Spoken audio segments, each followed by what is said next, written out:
안녕하세요. 반갑습니다. 우선 인사부터 해주시면 감사드리겠습니다. 네, 안녕하세요. 저는 백화점 매니저 30년 생활을 하다가 지금은 11년 차 메나테크 열심히 하고 있는 네트워커 손유수입니다. 우리 손희 수사님과 이런 진지한 대화를 나눈다라고 하는 것이 굉장히 힘든 시간인데요. 안 쳐다보고.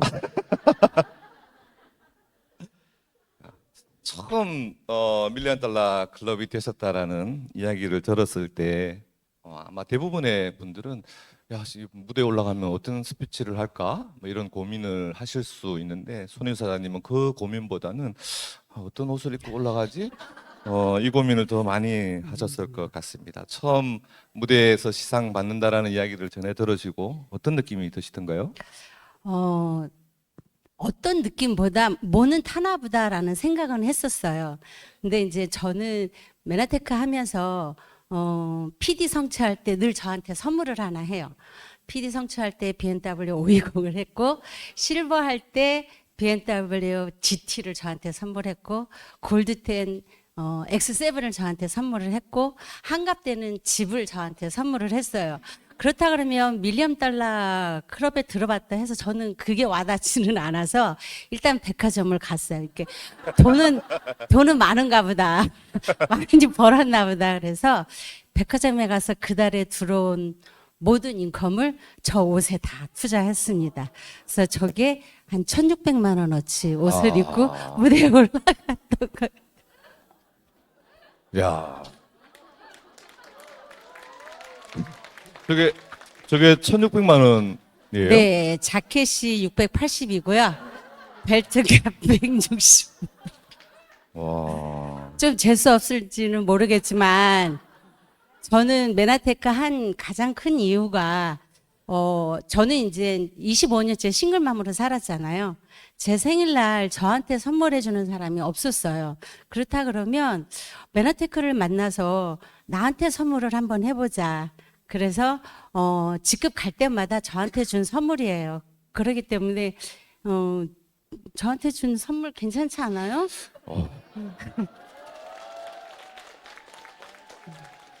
우리 사장님께 메가테크를 전하신 우리 유희성 사장님은 유희성 사장님 옷장을 다 통틀어도 저 금액이 나올까 이런 생각이 드는데 아마 유희성 사장님 저 지금 말씀하시는 것도 깜짝 저보다도 더 훨씬 더 깜짝 놀라실 그래서 저거 다 유성 사장님 딸한테 물려주려고. 갑자기 유희성 사장님이 이렇게 입꼬리가 이렇게 올라갔습니다. 자, 다음 질문 한번 드려보도록 하겠습니다. 처음 유희성 사장님께 메나텍 사업을 소개를 받고 나셔서 매달 따박따박 200만 원씩 들어올 수 있다라면은 메나테크 한번 해봐야 되겠다라고 하는 그런 결심을 하셨다라고 이야기를 들었거든요. 네. 근데 200만 원이라고 하는 돈이 저 옷값을 생각하면 200만 원 따박따박 들어와도 크게 의미가 없을 것 같은데 어떻게 200만 원 따박따박이라고 하는 그 생각으로 이 사업을 스타트를 하게 되었을까? 그 부분이 약간 좀 의아함이 있는데요. 어떤 의미로 그게 받아들여졌는지 궁금합니다. 저는 돈 버는 건 자신이 있었어요. 그냥 백화점에 있을 때도 한 달에 1,000만 원 뭐 이렇게 버는 건 자신이 있었고 또 안 될 때는 백화점 매출이 없을 때는 가이드 하면서도 또 사이드 잡으로 돈도 많이 벌어봤는데 그 소득이 저한테는 늘 불안했어요. 왜냐하면 혼자 살아야 되고 아이를 키워야 되고 아이한테 다 들어가면 저는 제로 베이스더라고요. 그럼 내 노후는 어떡할까라는 큰 걱정을 늘 갖고는 살았는데 어느 날 유희성 사장님이 저한테 와가지고 죽을 때까지 인쇄소득 200만 원이 들어오는 일이 있다면 누님 어떻게 생각하냐 하는 이 말에 저는 인쇄소득이라는 이 말에 저한테는 굉장히 큰 이슈였어요. 그래서 안 할 이유가 없잖아요. 그쵸? 평생 60이 돼서 70이 돼서 제가 53살의 네트워크라는 거를 알게 됐고 처음 네트워크를 접해보고 그렇기 때문에 그 200만 원은 그 인컴이라는 이 돈이 저한테는 어마어마한 큰 돈이었던 것 같아요. 야, 보통 우리 사업 자체에 어쩌면 가장 매력이 있는 부분이 연금과 같은 소득, 인세와 같은 소득이긴 하지만 처음에 우리가 비전을 제시를 하기 위해서 그런 말씀을 드린다 하더라도 그게 정말 인세 소득이 되는 거야? 계속 팔아야 되는 거 아니야? 이것 때문에 선뜻 믿지 못하는데 그 이야기를 들으시고 그것을 연상을 하시고 그것을 나에게 대입을 하시고 그러셨다는 자체가 정말 생각이 좀 트여 있었던 거 아닌가라는 생각을 가져봅니다.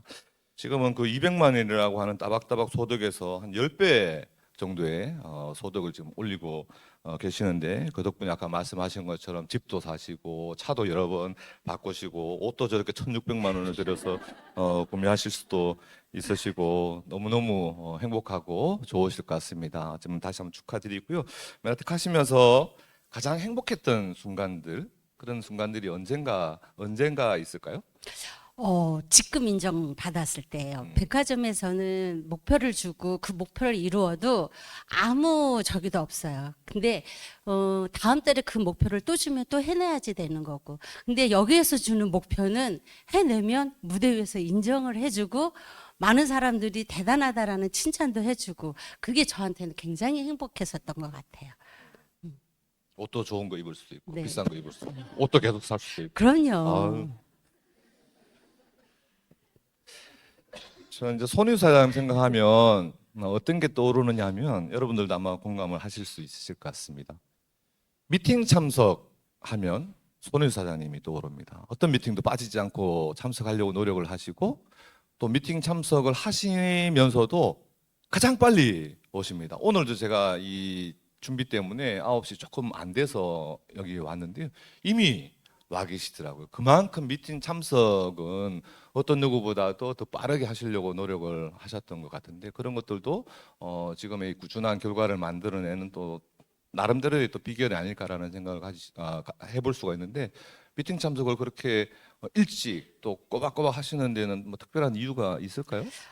저는 네트워크에 대해서 아무것도 모르잖아요. 근데 처음 와서 강의 들었을 때, 저는 고등학교 출신이고 또 한국말은 잘하지만 한국에 대한 이 강의를 잘 모르잖아요. 그래서 배워야지 되니까 일찍 와가지고 이제 대학교 입학했다 생각을 했었어요. 그래야지 네트워크를 배우고 그래서 일찍 와서 맨 앞자리에서 강사님들이 하는 말을 제가 다 들어야지만 나가서 이야기할 수 있다라는 생각이 굉장히 컸어요. 그래서 일찍 와가지고 앞자리 사수하려고 일찍 오고 미팅은 최대한 빠지지 말자라는 그 생각이 지금도 갖고 있습니다. 아유, 대단하십니다. 예전에 그 교통사고 나셨을 때 이렇게 기부수를 하셨던 적이 있었는데요. 그때 여기 이 자리에서 회사에서 진행하는 새로운 신제품이 나와서 신제품 출시 교육을 하는 날이었는데 기부수 한 상태에서 저기 미팅장에 와서 앉아 계시더라고요. 제가 그 모습을 보면서 정말 대단하신 분이시다. 어떤 누구도 저 상황 속에서 병원에 누워 있고 싶을 텐데 병원에서 나오셔가지고 기부스 한 상태에 이 자리에 와가지고 미팅을 듣는 모습을 보면서 아 저분은 성공할 수밖에 없다, 잘 될 수밖에 없다 이런 생각을 가졌던 적이 있습니다. 너무너무 대단하시고요. 그리고 또 여행 프로모션 1년에 3번씩 우리가 프로모션이 진행되고 있는데 손흥민 사장님 하면 모든 여행을 지금 빠짐없이 다 참석을 하십니다. 프로모션만 진행이 됐다라고 하면 난 즉 반드시 가고 말 거야 이런 생각을 가지고 진행을 하시는 것 같은데 저도 지금까지 16년 비즈니스를 진행하면서 여행에 참석을 못했던 경우가 있었습니다. 근데 손희 사장님은 단 한 번도 그걸 놓친 적이 없어요. 여행에 그렇게 집착이라고 하기는 좀 그렇지만 이걸 꼭 해내야 되겠다라고 하는 그런 생각을 가지게 되는 또 뭐 특별한 이유가 있을까요? 제가 안 가봤잖아요, 여행을. 여기서 주는 목표, 가봐야지. 제가 가봐야지 우리 같이 저랑 함께하는 파트너 사장님들도 갈 수 있을 거란 생각이 들었어요. 안 갔다 오면 내가 파트너들한테 해줄 얘기도 없고 여행이 어떤 건지 막연할 것 같아요. 그래서 요번에 1회 때 스텝업 캠프도 있었는데 저는 그게 만약에 온다고 그러면 저는 제 점수 하나도 몰라요. 지금도 몰라요. 그러면 제일 먼저 우리 스폰서 사장님이나 본사에다가 물어보죠. 제가 다음에 스텝업 갈라 그러면 몇 점을 해야 되고 매달 얼마큼 성장해야 될까요? 라고. 그러면 그 목표를 제가 세워놓고 매일매일 이제 점수를 맞춰가면서 가요. 그러다 보니까 가게 되고 갔다 오니까 너무 즐겁고 또 행복하니까 갔다 오면 그럼 파트너들한테 그 갔다 온 이야기를 해줘서 같이 가자라는 이야기도 할 수 있어서 그런 목표를 두고 가는 것 같아요. 맞습니다. 내가 먼저 결과를 보여주고 이렇게 될 수 있다, 할 수 있다라고 이야기할 수 있다는 것이 굉장히 큰 장점이 될 수 있을 것 같습니다. 아마 꾸준한 성장의 비결은 꾸준한 미팅 참석과 뭔가를 꼭 성취를 하겠다라고 하는 그런 목표, 그런 뚜렷한 목표가 있었기 때문이지 않을까라는 생각을 가져봅니다. 손 의사님하고 저하고 띠동갑이거든요. 나이가 같은 띠동갑은 아니고요. 저보다 12살 위에 계시는 분입니다. 여러분 보시기에 동갑처럼 보이시나요? 동갑 고개 끄덕끄덕 하시면은 제가 늙어 보였다든지 아니면 여기 너무 젊어 보이신다든지 그럴 것 같은데요. 그죠? 엄청 젊어 보이십니다. 지금 변화된 한국 나이로 63세 되신 거죠? 네. 누가 63세로 보겠습니까? 앞으로는 더더욱더 젊음을 유지하시면서 더더욱더 세련된 모습을 우리들한테 보여주지 않을까라는 생각을 가져봅니다. 이렇게 엄청난 결과를 만들어내신 우리 손 의사님께 다시 한번 힘찬 박수 보내드리면서 앞으로 500만 달러 클럽까지 꾸준히 성장을 할 수 있기를 응원드리도록 하겠습니다. 나와주셔서 네, 너무너무 감사합니다. 감사드립니다. 고맙습니다. Spirit of